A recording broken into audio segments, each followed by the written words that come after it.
pulled the crawler in. We're about to go to East Jeep Safari to wheel with a couple buddies in area BFE and just have a good time. So in prep for that, figured I'd film a little bit. So I cut the bar off here for the suck down and steering protection. It's been pretty beat up, kind of hard to see, but and it was hitting the steering. It's sleeved internally, but it's still just all bent to crap. So we're gonna build a new one, and then other than that, a few little things I want to check, and then just nut and bolt check the whole rig and make sure it's good to go so we can have a good time.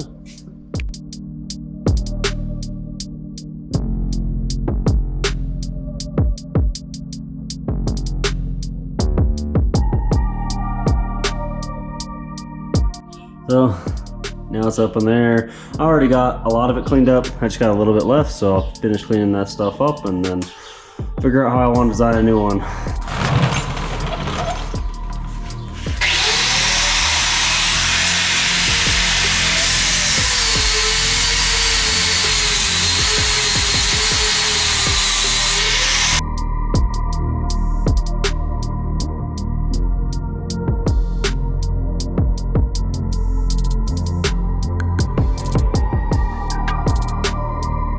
So made these two tubes to match other than how it goes to the axle, and here's why, because this side will tie into the track bar.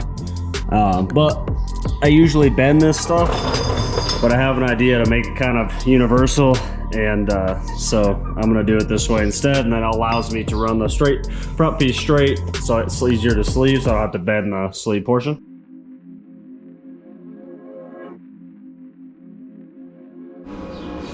Tack these two on real quick, and then I'll put a tube across the front, cut the corners off, and then I'll make that cap tie in, and then I'll do a little bit of plate work and some support in the center. And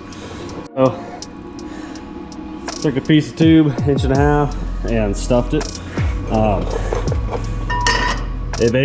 This tube protects my steering, and it gets a lot of hits, so sleeving it just makes it hopefully last a little longer.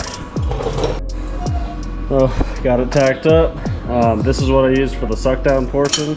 Super simple, solid rod, so it's strong, and it kind of allows the suck down to, through flex, it allows it to move around a little bit.